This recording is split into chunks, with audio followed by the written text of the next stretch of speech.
Hey, welcome to Creatures of the Realm. I'm Henry Knight. I'm DM of Play Your Role, and this is, once again, Creatures of the Realm. We have been off for Thanksgiving holiday, and with that being said, we're back, starting with Creatures of the Realm. December 2nd, the stream, the campaign 1, will return, and it will start at 8 p.m. Central. Join us that night because we have a lot of content that I'm willing to share with you all. I have a great story for you, and hopefully from that point on you can stay with us, subscribe, like. Like I said, we have a great group of guys and a great story to tell. Anyways, without further ado, let's start Creatures of the Realm. We are one letter away from B. We're done with B, I believe. We're doing the Bullywug. Yes, and then we're going to start with C. So we're going to do 2 episodes tonight. So let's see what we got here. All right. Life as a Bullywug is nasty, brutish, and wet. These frog-headed amphibious humanoids must stay consistently moist, dwelling in rainy forests, marshes, and damp caves. Always hungry and thoroughly evil, Bullywugs overwhelm opponents with superior numbers when they can, but they flee from serious threats to search for easier prey. Bullywugs have green, gray, or molted yellow skin that shifts through the shades of gray, green, and brown, allowing them to blend in their surroundings. They wear crude armor and wield simple weapons and can deliver a powerful bite to foes that press too close. Bullywugs consider themselves the right and proper rulers of the swarms. They follow an etiquette of sorts, then dealing with outsiders and each other. Subject to whims and fancies, their leader, a self-styled lord of the muck. Bullywugs introduce themselves with a grand surrounding title, make great shows of bowing and advancing themselves before their superiors, and endless vie to win their superiors' favor.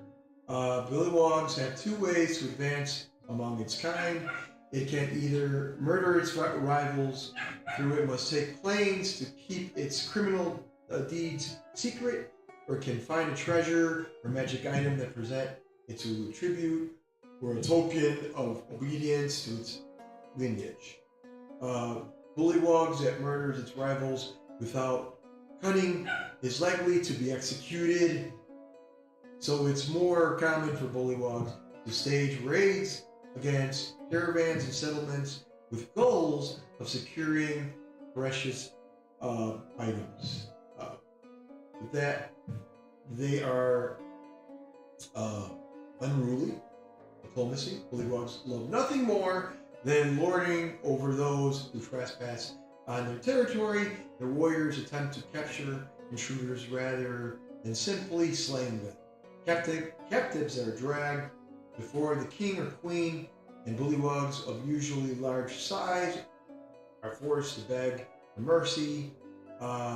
Bribes, treasure, flattery can trick the bullywug ruler into letting its captives go, but before it tries to impress its guests with majesties of its treasure and its realm, struck with a deep inferiority, a complex, bullywugs lords fancy themselves as kings and queens, but desperately crave the fear and respect of outsiders.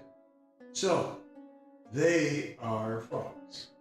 And they have an amazing multi-attack. +3 to hit, reach 5. 1 target,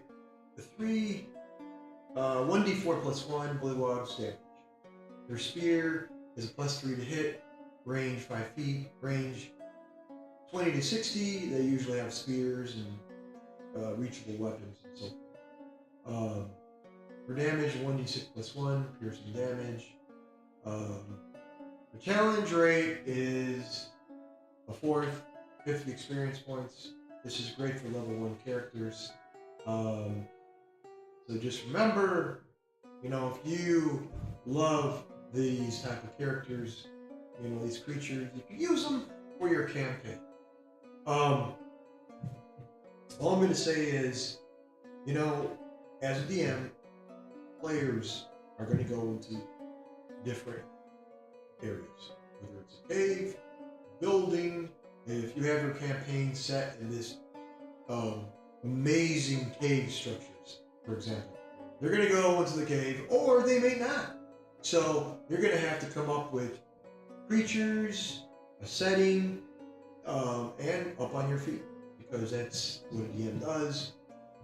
Usually characters kind of screw around and they go from one location. Now, is that fun? Yes and no. It depends. It can be infuriating, but as a DM, an experienced DM, you're just going to be on your feet and make sure that the campaign is held together by your creatures and monsters that you have set up. That being said, I believe we are done with B. So instead of doing 2 episodes, I want to do all 1 episode with 2 letters. Okay, so we're going to go with Monster Manual, the older Monster Manual, and we're going to go with the Cambion.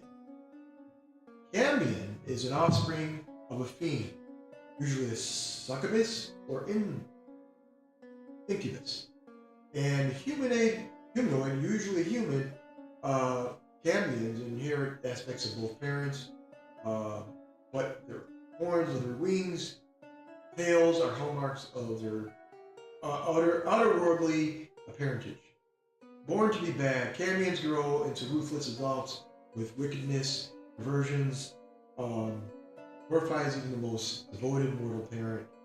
Even as a youth, Cambion identified itself as a rightful place over an overlord of mortals. It might orchestrate uprisings in a town, city, gathering gangs of humanoids and lesser devils to serve it. Pawns of the mighty, a Cambion forced to serve its fiendish parent does so out of admiration and dread, but also with the expectation that it will one day rise to a place of prominence.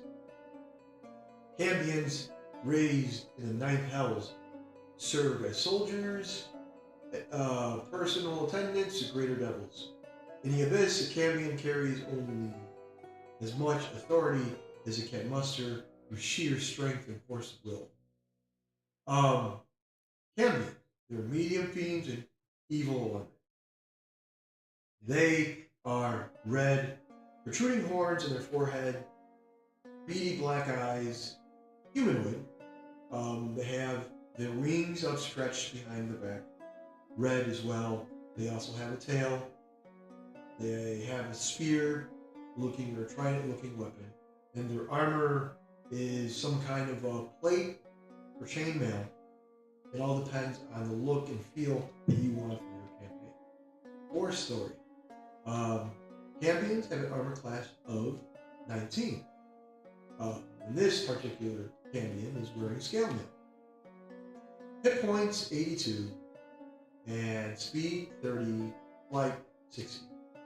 Your strength is 18 plus 4, dexterity 18 plus 4, constitution 16 plus 3 modifier, intelligence 14 plus 2, wisdom 12 plus 1, charisma 16 plus 3, saving throw, strength plus 7, constitution plus 6, intelligence plus 5, charisma plus 6, resistance to cold, fire, lightning, poison, bludgeoning, piercing, slashing from non-magical attacks.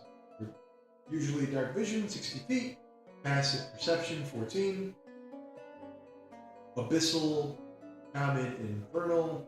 His languages, and this is a challenge rate of 5, about 1800, somewhere around that ballpark experience. It has Fiendish Blessing. The AC of the Cambion includes its charisma bonus. Its innate spellcaster. Cambion spellcast ability is charisma. Spell save DC 14. The Cambion can innately cast the following spells, which are kind of cool. for 3 days. 3-day, can only cast these spells for 3 days. Alter, self, command, and tech damage. For 1 day, plain shit. Self only. Hey, again, cool stuff. Actions. 2 melee attacks or uses its ray twice. Spear, melee or range attack. +7 to hit, 5 feet of reach, or if you use your range attack, it's between 20 and 60 feet. 1 target, hit 7, 1d6 +4. It's all piercing damage, or 8, 1d4 +4. Anyways, that is it for the Cambion, and I will see you guys next episode on Player Roles Creatures of the Realm. You hear dogs in the background? That's my busy life. It's okay. It's cool. Thank you, Nelly, for barking. That's a great picture back there. And I'll see you guys for another episode next week of Creatures of the Realm.